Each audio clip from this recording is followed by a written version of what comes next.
Muy buenos días, ¿cómo están? Me da gusto saludarles en estas nuestras acostumbradas microcápsulas de cultura jurídica semanal. El día de hoy ya nuestra cápsula número 296 cápsulas cuyo único cometido pues, es el incrementar la cultura jurídica y política de quienes nos están viendo y escuchando en estas nuestras diferentes cápsulas que se transmiten en nuestro canal principal en YouTube, Cultura Jurídica Televisión, en Instagram, Cultura Jurídica Televisión, en Telegram, Cultura Jurídica Televisión. Ahora vamos a estrenar ya en TikTok, Cultura Jurídica Televisión. Y en Telegram, nuestro canal, Cultura Jurídica Televisión, también está disponible, donde no solamente compartimos nuestras cápsulas, sino también conferencias, pláticas de interés general, porque pues prácticamente estos temas nos afectan para bien o para mal a todos. Y trae consecuencias y es oportuno siempre estar bien informado. Y bueno, pues el día de hoy el tema pues lamentable de continúa como así ha sido por ya por décadas la violencia nuestra de cada día. La violencia generada por el crimen común y organizado, porque muchas veces creemos que nada más es el crimen organizado el que está dando problemas, ¿no? También el crimen común, que la gente ya no pueda dejar su automóvil estacionado en la vía pública con el temor de ser desvalijado, ya no puede ir a una comida en la noche con su familia porque tiene el temor de ser asaltado en ese restaurante. La gente igual tiene temor de circular por las noches en sus calles porque también tiene temor de ser asaltado.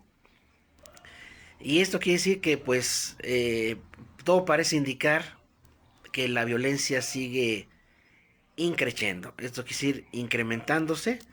Y no solamente la violencia organizada, sino también la violencia común, dado el desinterés que tiene la autoridad y los órganos de seguridad pública en implementar medidas de inteligencia policial para proteger al ciudadano. Tenemos policías reactivas y no preventivas, como debiera de ser. Y esto pues obviamente ha sido el pan nuestro de cada día por décadas. Y bueno, ahora me referiré al tema del alcalde de Uruapan que fue asesinado cobardemente en las fiestas de Día de Muertos allá en ese municipio.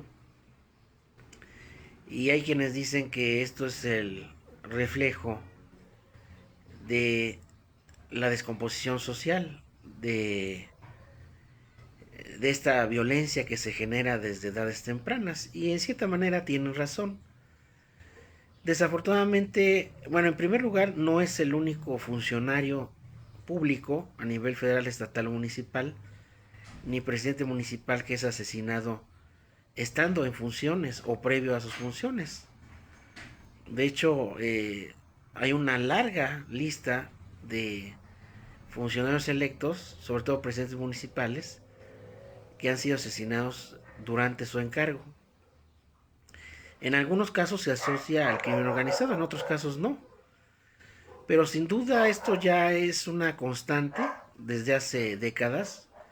Lo habíamos comentado prácticamente desde finales de los 70s, finales de los 80s, principios de los 90s es cuando empieza a generarse el problema en México de la violencia, de la corrupción y de cómo el cáncer del crimen, en lugar de extirparse en tiempo o a tiempo, se dejó crecer. Y está tan pegado y enraizado en las instituciones que ahora va a ser muy complicado, muy difícil, más no imposible, liberarse de ese flagelo.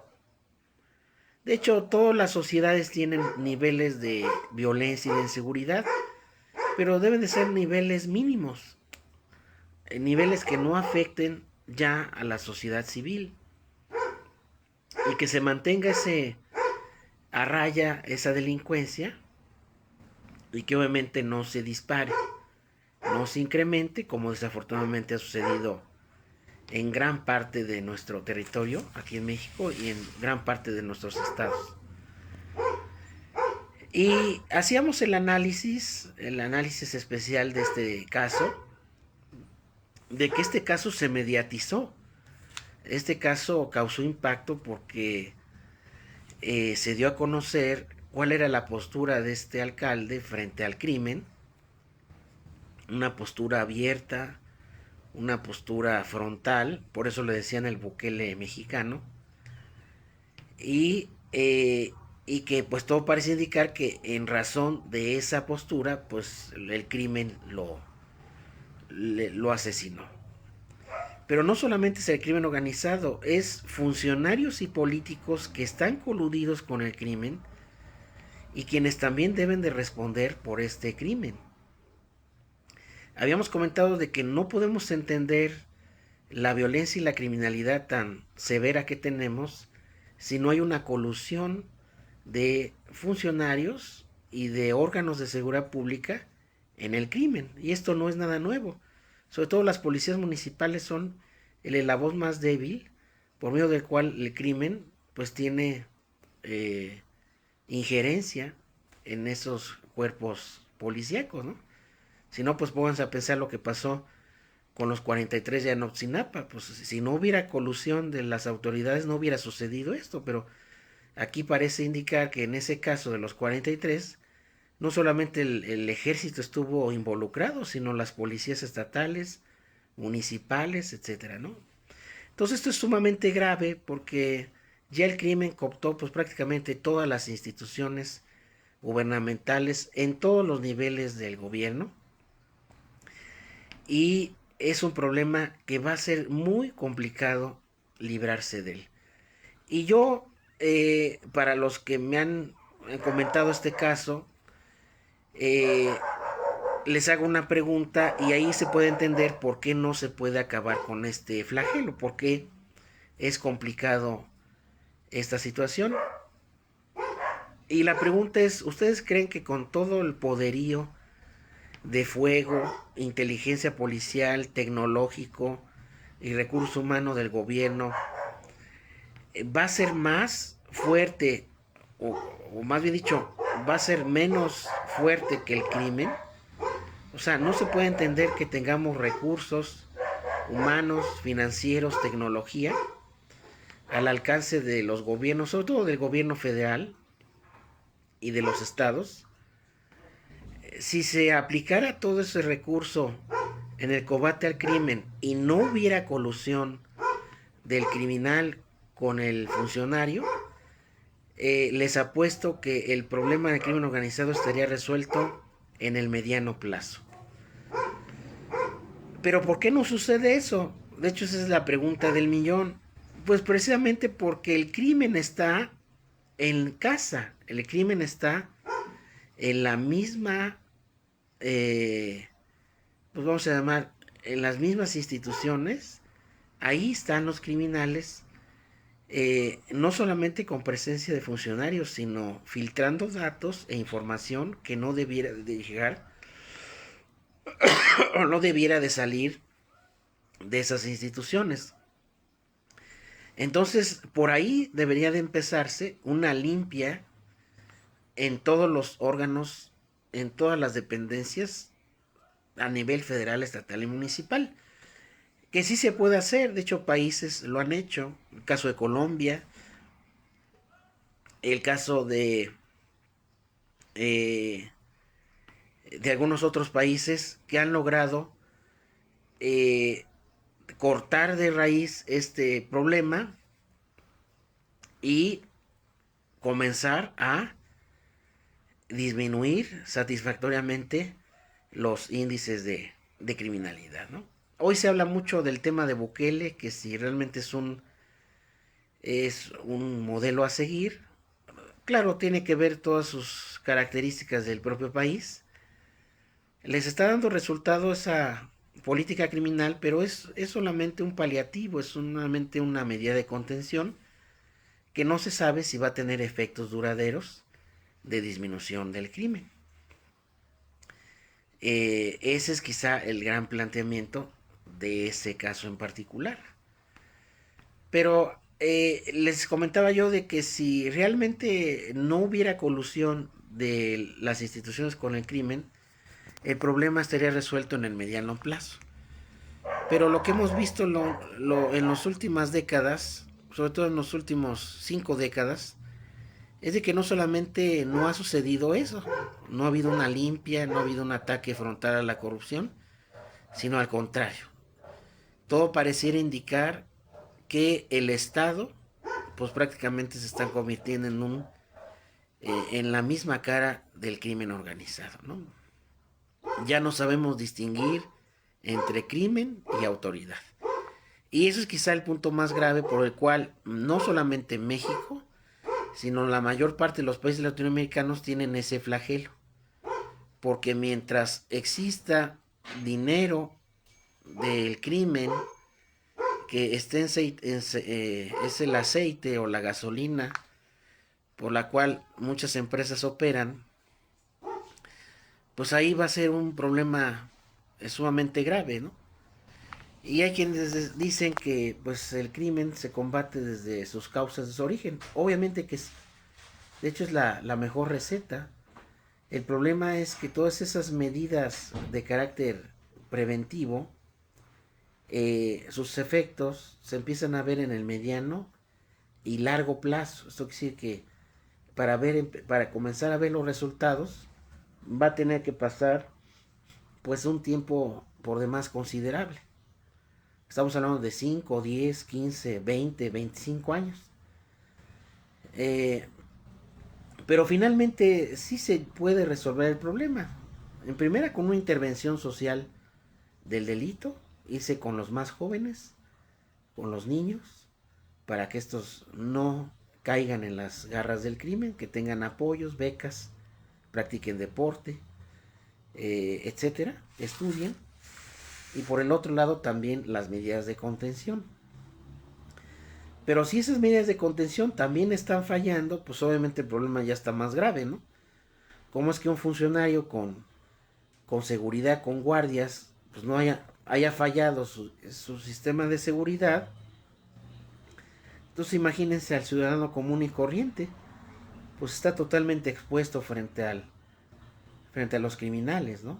Si le sucede eso a ese nivel a alguien que se supone que está con protección, imagínense los demás.